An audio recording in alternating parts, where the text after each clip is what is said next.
What's up, everybody? Major Retired Richard Ojeda here, and I have been saying this for quite some time to anybody who would listen. January 6th was nothing more than a test rehearsal for what this treasonous fascist jackaloon has planned. Trump orchestrated an attack on our democracy, and not in a literal sense. He put an army together, he riled them up, he gave them the instructions, and like a coward that he is, he sat back and watched the chaos unfold.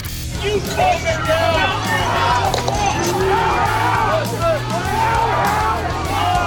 Thank you. We fight. We fight like hell.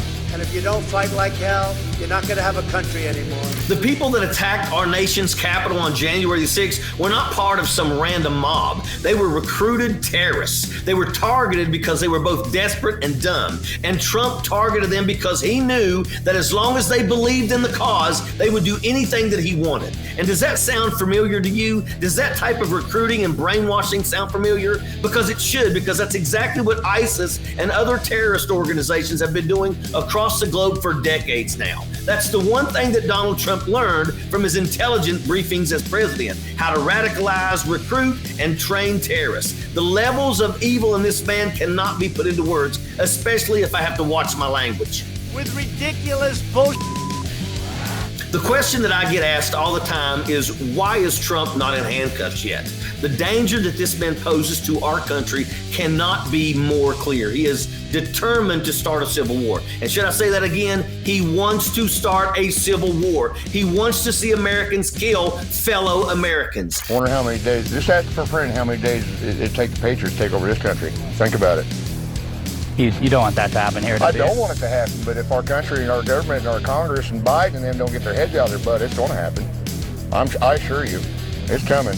All so that he can retain power. That's all that he craves is power. He is a textbook definition of fascist. He's a wannabe dictator. He's jealous of Putin, President Xi, MBS, Kim Jong-un, Assad, and his dream is to be a dictator. The only thing that stood in his way was, 81 million votes.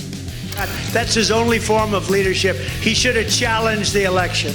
This bill is a sinister combination of job-killing tax hikes and woke fascism that will destroy our nation. And to think that we had 11 Republicans go along with an extension.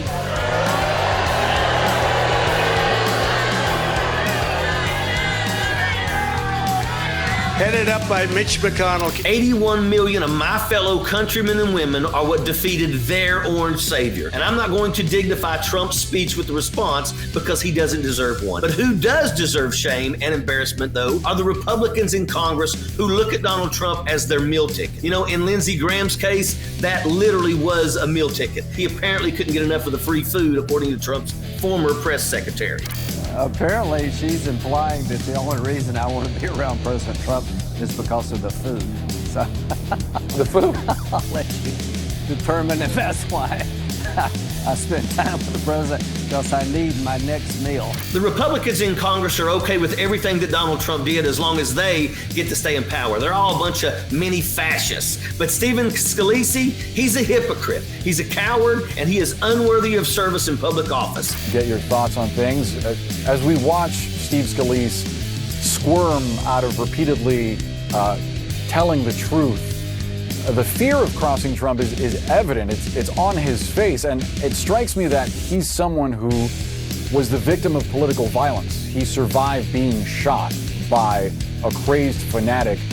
Does he not appreciate the danger of peddling the big lie? Scalise and the GQP can travel down that path, and I will be there every step of the way with the microphone to call them out. You know, we will let the American people decide what they want their future to look like. They want it to be Russia, North Korea, Saudi Arabia, or the United States of America. And that, ladies and gentlemen, is going to be up to you. Sappers clear the way, airborne all the way.